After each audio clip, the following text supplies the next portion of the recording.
ओम शांति। 1969 की मुरली की अव्यक्त मुरली की श्रृंखला में ये मुरली है 9/11/1969, 9 नवंबर 1969।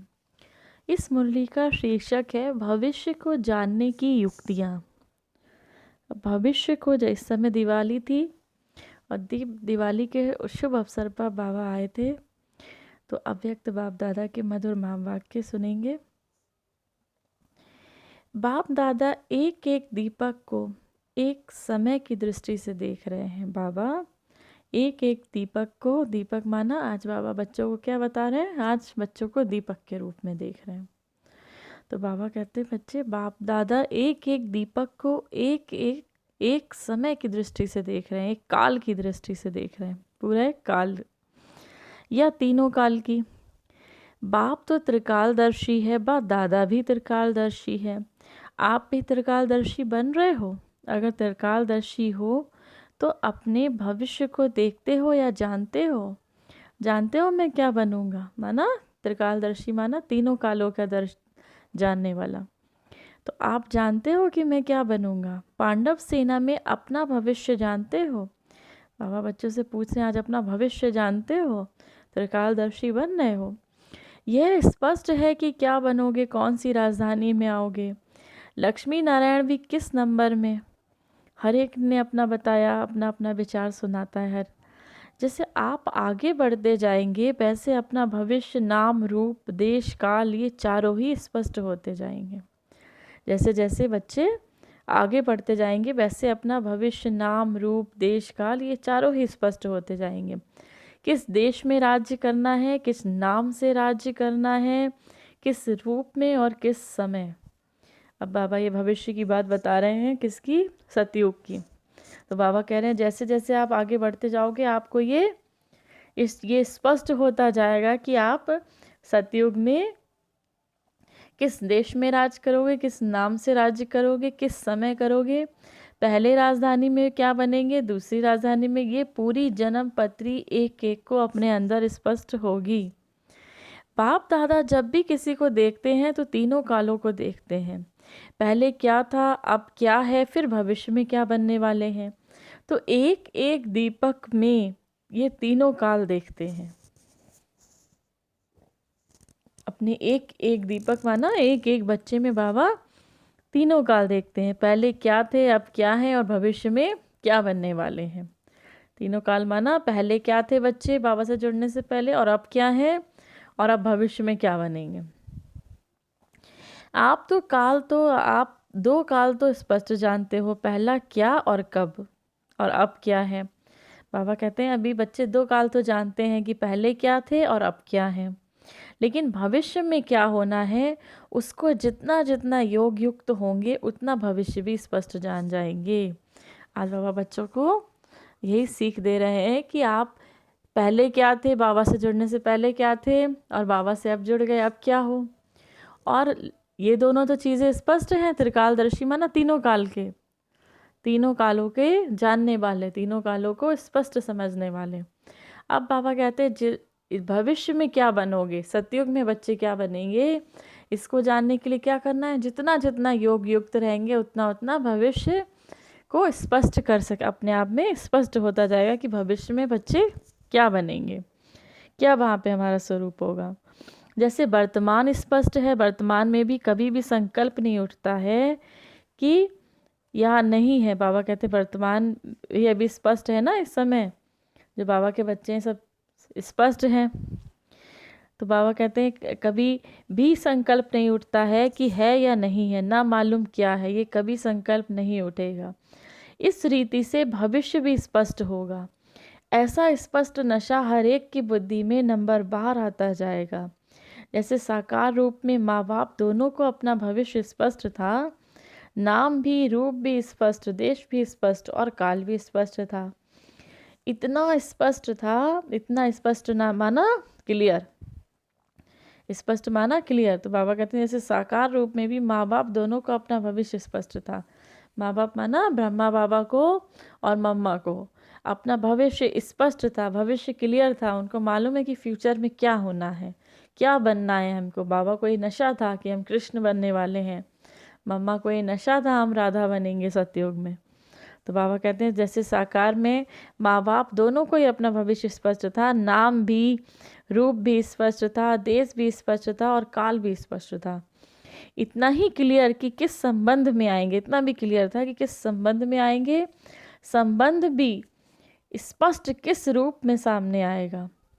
अभी दिल में थोड़ा बहुत किस किस को आ सकता है, अभी दिल में थोड़ा बहुत किस किस को आ सकता है, लेकिन कुछ समय बाद ऐसे ही निश्चय बुद्धि होकर कहेंगे कि ये होना ही है। कुछ समय बाद बाबा कहते हैं बच्चे ये निश्चय बुद्धि होकर कहेंगे ये होना ही है।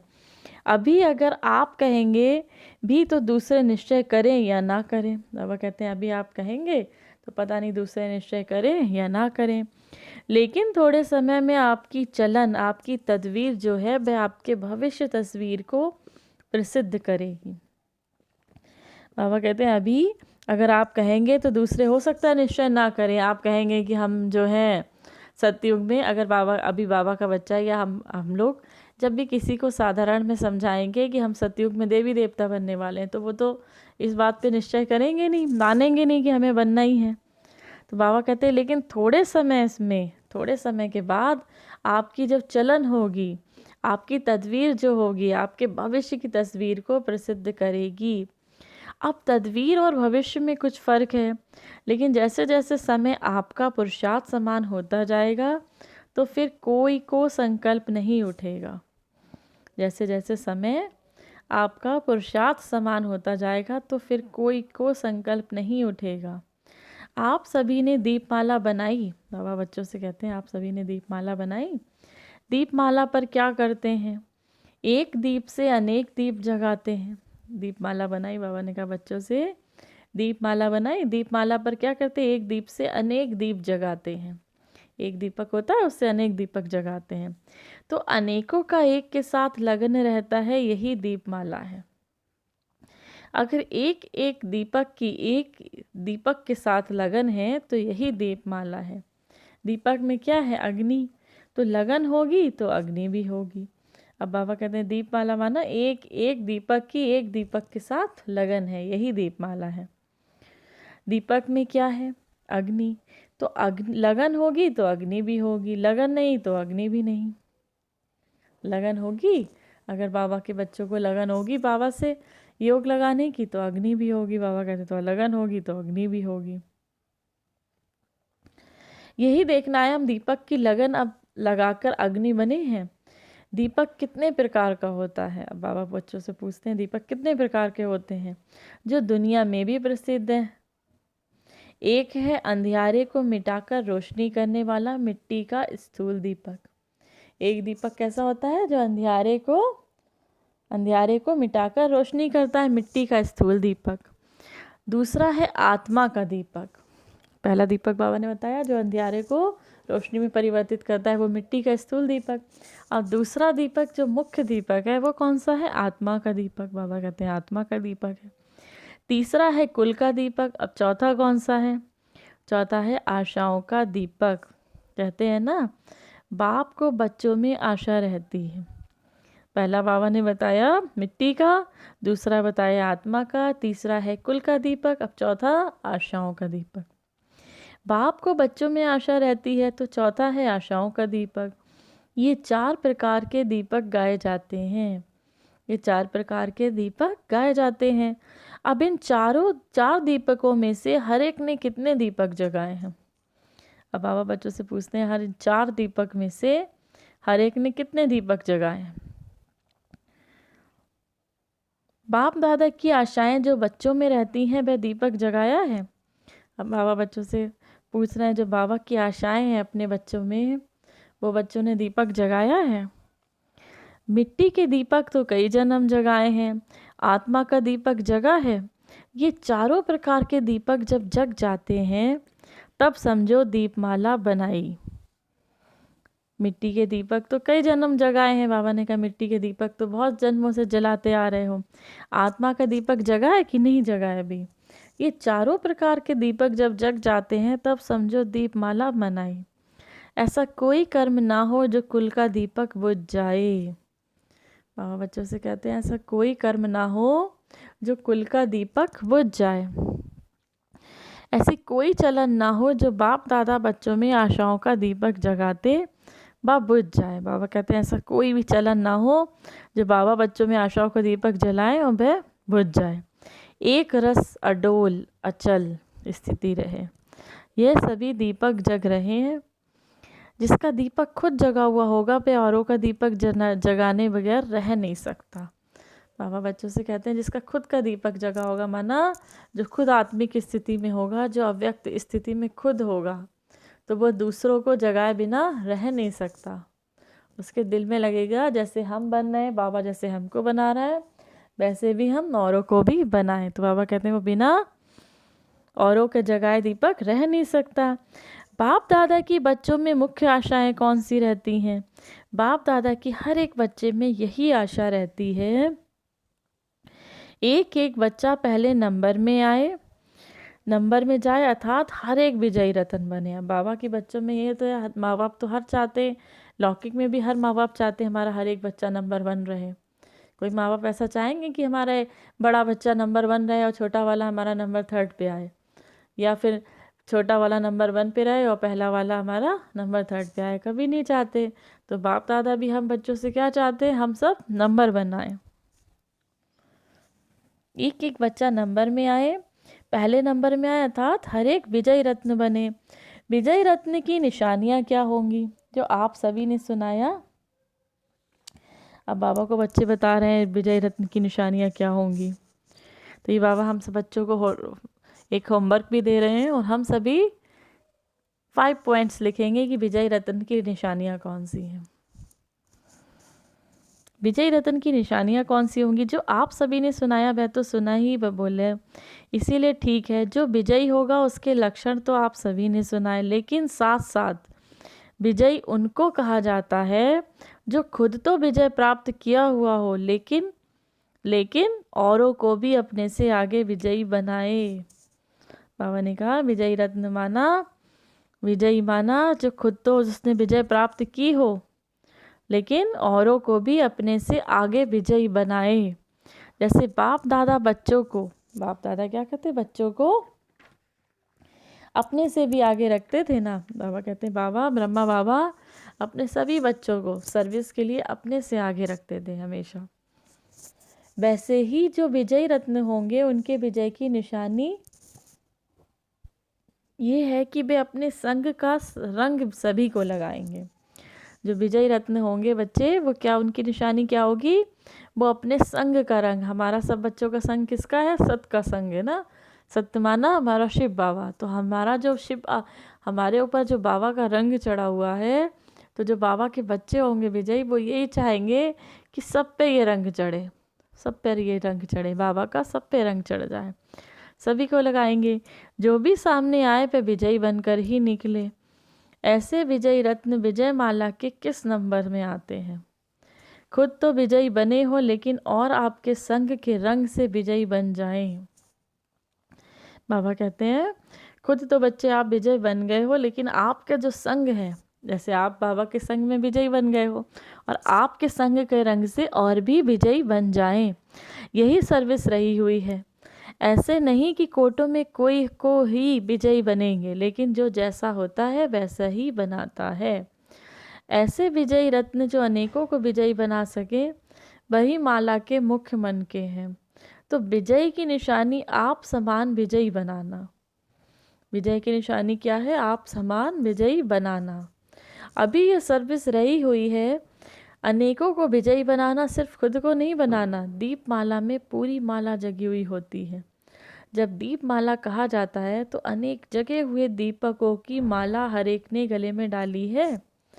बाबा बच्चों से पूछते हैं जब दीप माला कहा जाता है तो अनेक जगे हुए दीपकों की माला हर एक ने गले में डाली है।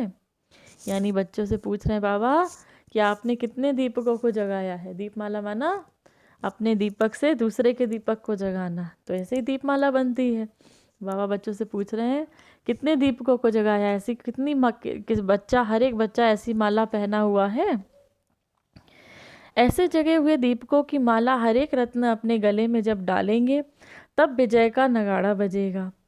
ऐसे जगे हुए दीपकों की माला हर एक रत्न अपने गले में जब डालेंगे तब विजय का नगाड़ा बजेगा।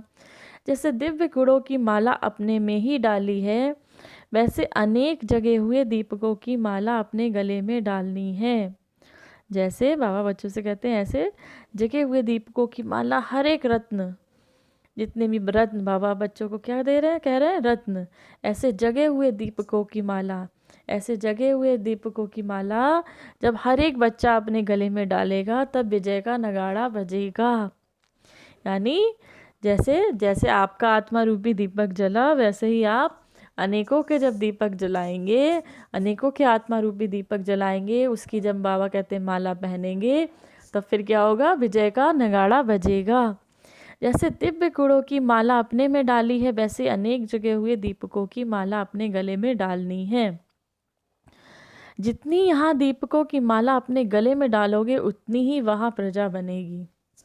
अब जितनी माला, जितने जितने आपके माध्यम से आप जितना आत्माओं के दीपक जगाएंगे, आपके माध्यम से जितनी सेवा होगी, जितनी सर्विस होगी, उतनी ही प्रजा आपकी कहाँ, सतयुग में बनती जाएगी।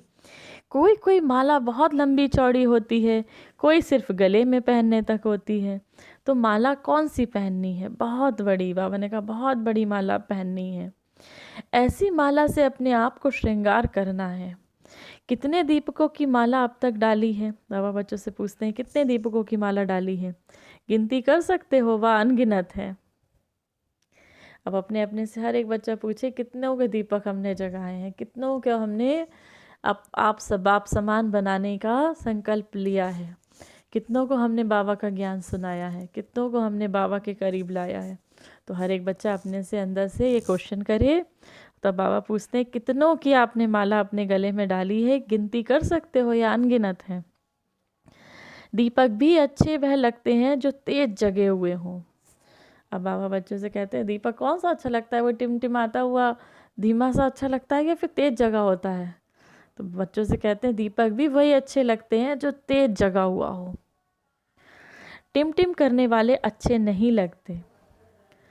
अब बाबा बच्चों से कहते हैं मधुवन के फूलों में विशेषताएं क्या होनी चाहिए बाबा। मधुवन के फूलों की मधुवन के फूल माना मधुवन में जो बाबा के बच्चे हैं उनकी विशेषताओं की बाबा अब बात कर रहे हैं। बाबा बच्चों से कहते हैं मधुवन के फूलों में विशेषताएं क्या होनी चाहिए, नाम ही है मधुवन। तो पहली विशेषता है मधुरता। मधुरता, कितना मधुर, कहते हैं ना कितना मधुर, कितना मीठा, कितना स्वीट है ये। तो कितना मधुर, कितना सुंदर, कितना स्वीट फूल है ये। तो बाबा बच्चों से कहते हैं पहला नाम ही है एक तो मधुवन, तो दूसरा पहली विशेषता है मधुरता। मधुरता ऐसी चीज़ है जो कोई भी हर्षित कर सकते हैं। मधुरता माना बहुत मीठा। तो बाबा कहते हैं आपकी वाणी मधुर इतनी हो जो माना किसी को भी हर्षित कर सकती हो। मधुरता को धारण करने वाला ही यहाँ भी महान बनता है और वहाँ भी मर्तबा पाता है। मधुरता वालों को सभी महान रूप से देखते हैं, तो ये मधुरता का विशेष गुण होना चाहिए। मधुरता से ही मधुसूदन का नाम वाला करेंगे। ये मधुवन नाम है, मधु अर्थात मधुरता। और वन में क्या विशेषता होती है, वन में वैराग्य वृत्ति वाले आते हैं। बाबा मधुवन को संधि विच्छेद कर रहे हैं, अलग अलग स्पष्ट कर रहे हैं। मधु अर्थात मधुरता, वन में क्या होता है, वन में क्या होता है, वन की क्या विशेषता होती है, वन में वैराग्य वृत्ति वाले आते हैं, जिनका दुनिया से वैराग्य आ जाता है, दुनिया से मोह भंग जिसको कहते हैं हो जाता है। तो वन में कैसे लोग आते हैं, वैराग्य वृत्ति वाले आते हैं। तो बेहद की वैराग्य बुद्धि भी चाहिए, फिर इससे सारी बातें आ जाएंगी। और आप सभी को कॉपी करने के लिए यहाँ आएंगे, सभी सोचेंगे ये कैसे ऐसे बने हैं। बाबा ने कहा तो बेहद की वैराग्य बुद्धि भी चाहिए, फिर इससे सारी बातें आ जाएंगी। और आप सभी को कॉपी करने के लिए ये सोचेंगे लोग कि कहाँ, ये लोग सोचेंगे कैसे ऐसे बने, इतने अच्छे, इतने मधुर, ये कैसे बने। तो आपको सभी को कॉपी करने के लिए यहाँ आ जाएंगे। सभी के मुख से निकलेगा कि मधुवन तो मधुवन ही है। सबके मुख से निकलेगा मधुवन तो माना मधुवन ही है। तो ये दो विशेषताएं धारण करनी है, मधुरता और बेहद की वैराग्य वृत्ति। दो विशेषताएं धारण करनी है, पहली मधुरता, दूसरी वैराग्य वृत्ति। दूसरे शब्दों में कहते हैं स्नेह और शक्ति। आप सभी का सभी से जास्ती स्नेह है ना बाप दादा से। बाबा कहते हैं आप सभी का सभी से जास्ती स्नेह है ना बाप दादा से, और बाप दादा का मधुबन वालों से विशेष स्नेह रहता है। बाबा मधुबन वाले बच्चे जो सामने बैठे हैं उनको बाबा नशा चढ़ा रहे हैं। बाबा कहते हैं बाप दादा का मधुबन वालों से तो विशेष स्नेह रहता है, क्योंकि भल कैसे भी हैं लेकिन सर्वस्व त्यागी हैं, इसीलिए आकर्षित करते हैं। लेकिन सर्वस्व त्यागी के साथ अब स्नेह और शक्ति भी भरनी है। सर्वस्व त्यागी हैं माना सब त्याग के मधुबन आए हैं बाबा, इसीलिए कहते हैं सर्वस्व त्यागी हैं। तो अब सर्वस्व त्यागी के साथ साथ स्नेह और शक्ति भी भरनी है। समझा किस विशेषता को भरना है। अब बाबा कुमारियों से बात कर रहे हैं, कहते हैं कुमारियों को कमाल कर दिखानी है। कुमारियों का हर कर्तव्य कमाल योग्य होना चाहिए। संकल्प और वाणी तथा कर्म कमाल का होना चाहिए। कुमारियाँ पवित्र होने के कारण अपनी धारणा को तेज बना सकती हैं। ऐसे कमाल का कर्तव्य कर दिखाना है जो हर एक के मुख से यही निकले कि इन्हों का कर्तव्य कमाल का है। आप कुमारियों को बाबा कहते हैं आपके संकल्प, वाणी तथा कर्म कमाल का होना चाहिए। जैसे बाप दादा के हर बोल सुनते हैं तो मुख से निकलता है ना कि आज की मुरली तो कमाल की है। सच में बाबा जब जब मुरली आपकी सुनते हैं, जो मुरली सुनते हैं बाबा की, तो हर बच्चे के दिल से यही संकल्प निकलता है, चाहे वो अव्यक्त मुरली हो चाहे वो साकार मुरली हो, हर मुरली में एक ही संकल्प निकलता है बाबा कि मुरली तो कमाल की है, बहुत सुंदर मुरली है, मुरली तो कमाल की है। तो कुमारियों को हर कर्म ऐसा कमाल के होना चाहिए। बाप दादा को फॉलो करना है ऐसा नहीं कहने की कोशिश करेंगे। जब तक कोशिश करेंगे तब तक कशिश नहीं होगी। बाबा कहते हैं बाप दादा को फॉलो करना है कुमारियों को भी, हम सभी बच्चों को बाबा को फॉलो करना है। ऐसा नहीं कि बाबा कोशिश करेंगे, जब तक कोशिश करेंगे तब तक कशिश नहीं होगी। अगर कशिश धारण करनी है तो कोशिश शब्द को समाप्त कर दो, अभी कशिश रूप बनना है, फॉलो फादर करना है। बाप दादा कब कहते थे कि कोशिश करेंगे, बाबा कहते हैं कोशिश शब्द निकाल दो, को बाबा करना ही है। फिर आप क्यों कहती हो कि कोशिश करेंगे। कुमारियाँ कमाल करेंगी तो साथी साथ भी देगा। जब कुमारियाँ कमाल करेंगी तो साथी माना बाप दादा भी बाबा भी साथ देगा, नहीं तो साथी साक्षी हो जाएगा, नहीं तो बाबा भी साक्षी होकर देखेंगे। जब कुमारियाँ कोशिश ही नहीं करेंगी, कमाल नहीं करेंगी, तो बाबा कहते हैं बाबा भी साक्षी होकर देखेगा। इसीलिए साथी को साथ रखना है, नहीं तो साक्षी बन जाएंगे। साक्षी अच्छा लगता है या साथी। बाबा बच्चों से पूछते हैं, कुमारियों से पूछते हैं, साक्षी अच्छा लगता है या साथी। जो मेहनत करते हैं उसका फल भी यहाँ मिलता है, ये स्नेह और भविष्य पद मिलता है। सभी को स्नेही बनने के लिए मेहनत करनी है। जो जितनी मेहनत करते हैं वह उतनी ही स्नेह बनते हैं। बाबा कहते हैं जो जितनी मेहनत करता है वो उतना ही स्नेही बनता है। स्नेही बहुत सभी उसको मानते हैं, सभी उससे प्यार करते हैं। समय पर स्नेही की ही याद आती है, कोई बात में मेहनत की याद आती है। बाबा भी क्यों याद आते हैं, बाबा क्यों याद आते हैं, मेहनत की तब स्नेह है, मेहनत से स्नेही बनना है। बाबा कहते हैं बाप दादा भी क्यों याद आते हैं, मेहनत की है तब स्नेह है। बाबा को पाने की मेहनत की है, बच्चों ने पुरुषार्थ करते हैं तब स्नेह है।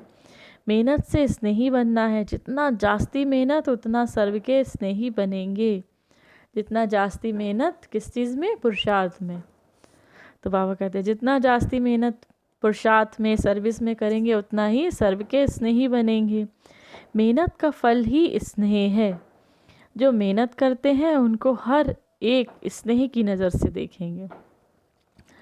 जो मेहनत करते हैं पुरुषार्थ करने में, सर्विस करने में, जो अपना एक एक श्वासोश्वास सर्विस करते हैं, श्वासोश्वास बाबा की स्मृति में रहते हैं, तो बाबा कहते हैं वो हर एक उनको स्नेह की नज़र से देखेंगे। जो मेहनत नहीं करते उनको स्नेह की नज़र से नहीं देखेंगे। स्टूडेंट को टीचर के गुण जरूर धारण करने हैं। स्टूडेंट को क्या करना है टीचर के, कि देखो टीचर कैसे बने। ये टीचर जब सामने पढ़ाते हैं तो कहते हैं टीचर के गुण, जैसे टीचर पढ़ा रहे हैं वैसे ही हमें अपने अंदर गुण धारण करने हैं। स्नेह ही संपूर्ण बनाता है। स्नेह के साथ फिर शक्ति भी चाहिए, स्नेह के साथ साथ शक्ति भी चाहिए।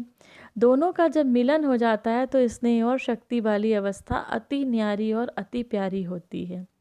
जिसके लिए स्नेह है उसके समान बनना है, यही स्नेह का सबूत है।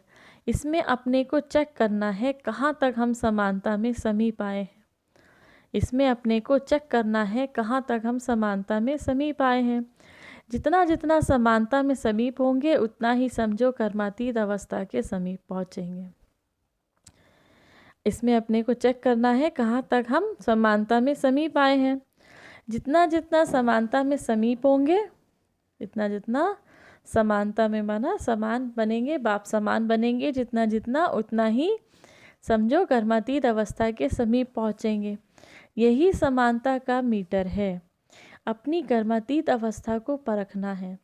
सिर्फ स्नेह रखने से भी संपूर्ण नहीं बनेंगे, स्नेह के साथ साथ शक्ति भी होगी तो खुद संपूर्ण बन औरों को भी संपूर्ण बनाएंगे। अपनी कर्मातीत अवस्था को परखना है। सिर्फ स्नेह रखने से भी संपूर्ण नहीं बनेंगे, स्नेह के साथ साथ शक्ति भी होगी तो खुद संपूर्ण बन औरों को भी संपूर्ण बनाएंगे। क्योंकि शक्ति से वह संस्कार भर जाते हैं, तो अब स्नेह के साथ शक्ति भी भरनी है। सभी के दिलों पर विजय किन गुणों से प्राप्त कर सकते हो?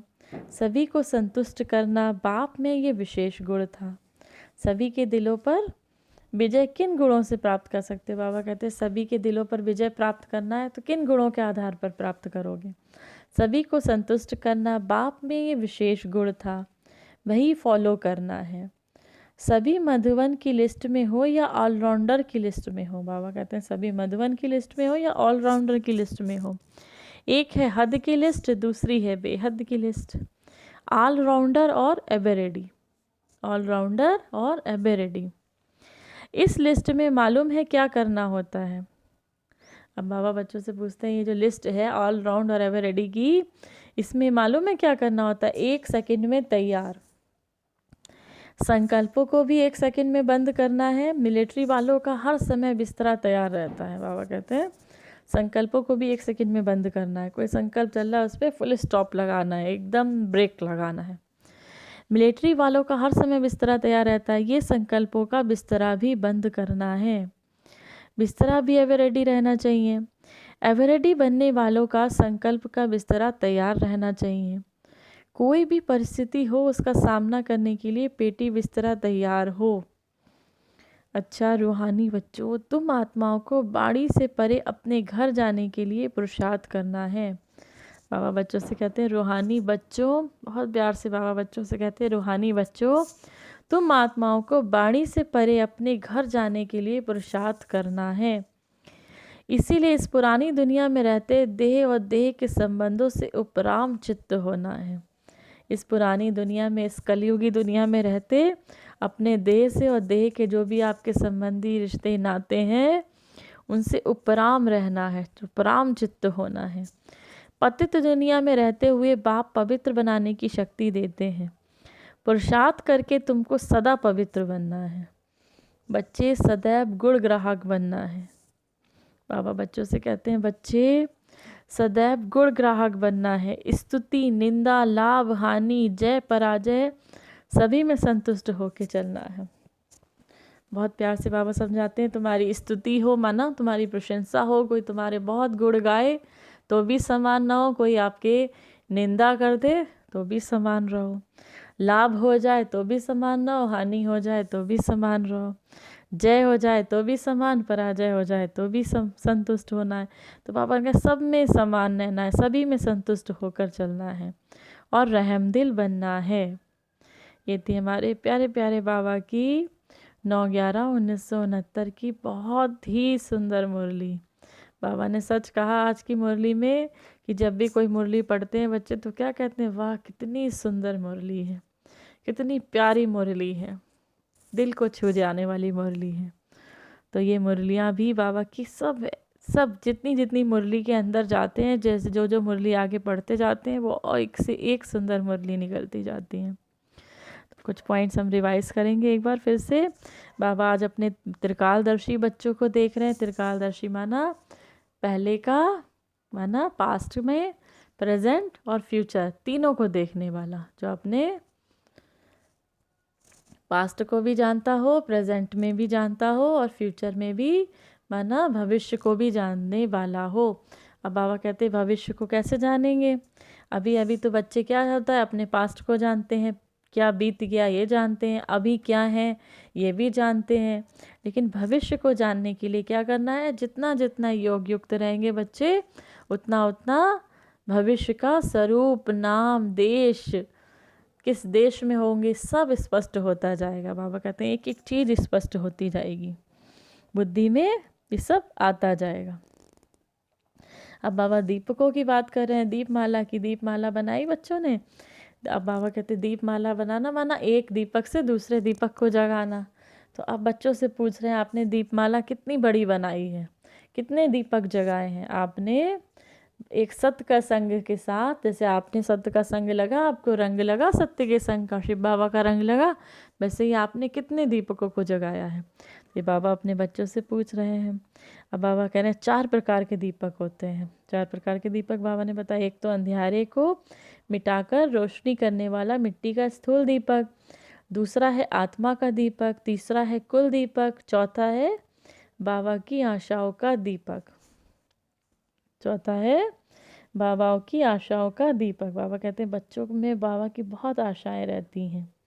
बाप दादा की हर एक बच्चे से आशा रहती है कि एक एक बच्चा नंबर 1 में आए, एक एक बच्चा नंबर 1 में आए, तो अर्थात हर एक विजयी रत्न बने। अब बाबा बच्चों से पूछ रहे हैं विजयी रत्न की निशानी क्या होगी? विजयी रत्न क्या होगा? तो विजयी रत्न बाबा ने बनाया जो खुद विजयी माना जिसने खुद पर विजय प्राप्त की हो, अपने विकारों पे विजय प्राप्त की हो, जिसने स्वयं पे विजय प्राप्त किया हो, लेकिन औरों को भी अपने से आगे विजयी बनाए, औरों के भी अपने से आगे विजयी बनाए।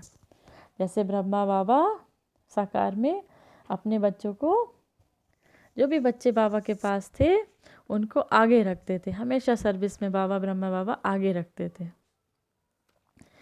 उसको कहेंगे विजयी रत्न। बावन का विजय की निशानी ही वही है। अपने संग का रंग सभी को लगाएंगे, जो भी सामने आए वो विजयी बनकर ही निकले। तो बाबा बच्चों से पूछ रहे हैं दीपमाला कहा जाता है जो अनेक जगह हुए दीपकों की माला हर एक गले में डाली। तो बाबा पूछते हैं कितनी बड़ी माला डाली, छोटी माला डाली कि बड़ी माला डाली? बच्चों से पूछ रहे हैं बाबा कितनी बड़ी माला डाली है, कोई लंबी, किसी की छोटी, किसी की बड़ी माला, तो कितनी बड़ी माला डाली? ऐसी माला से अपने आप को श्रृंगार करना है। कितने दीपकों की माला अब तक डाली? बाबा बच्चों से पूछते हैं गिनती कर सकते हो या अनगिनत है? कितनों को बाबा का ज्ञान सुनाया, कहाँ कहाँ तक बाबा का बनाया बच्चों को? तो आप पूछते हैं कितने को ज्ञान। और दीपक भी कैसे अच्छे लगते हैं? जो खूब रोशनी करते हैं। बाबा कहते हैं जो खूब तेज जगे हुए होते हैं। फिर बाबा मधुबन में जो बच्चे सामने बैठे थे, मधुबन निवासियों को नशा चढ़ाते हैं। मधुबन निवासियों को बताते हैं कि मधुबन माना नाम ही है मधुबन, जिसकी पहली विशेषता ही है मधुरता।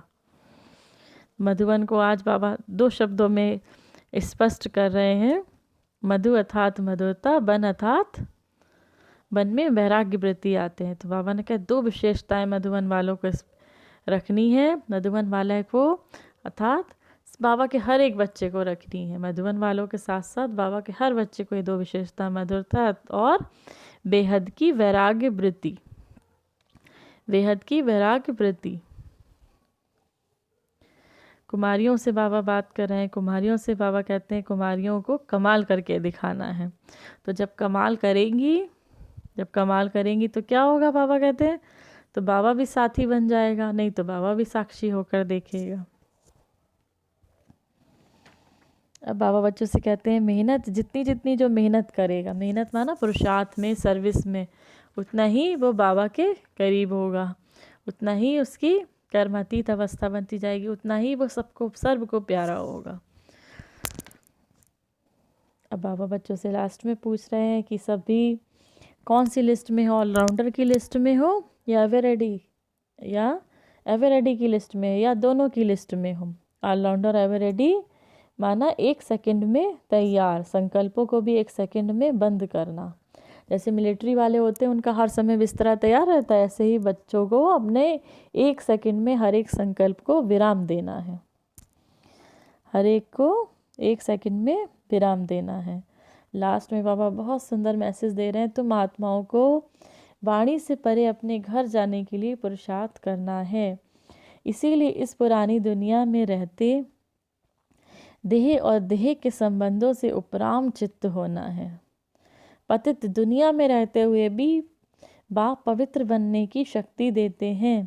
पुरुषार्थ करके तुमको सदा पवित्र बनना है। लास्ट में बाबा बच्चों से कहते हैं, बच्चे सदैव गुण ग्राहक बनना है। स्तुति निंदा लाभ हानि जय पराजय सभी में संतुष्ट होके चलना है और रहमदिल बनना है। आप सभी बच्चों को बाप दादा की तरफ से बहुत बहुत याद प्यार और नमस्ते। हमारे मीठे मीठे प्यारे प्यारे बाप दादा को हम सभी बच्चों की तरफ से याद प्यार और नमस्ते। ओम शांति, ओम शांति, ओम शांति।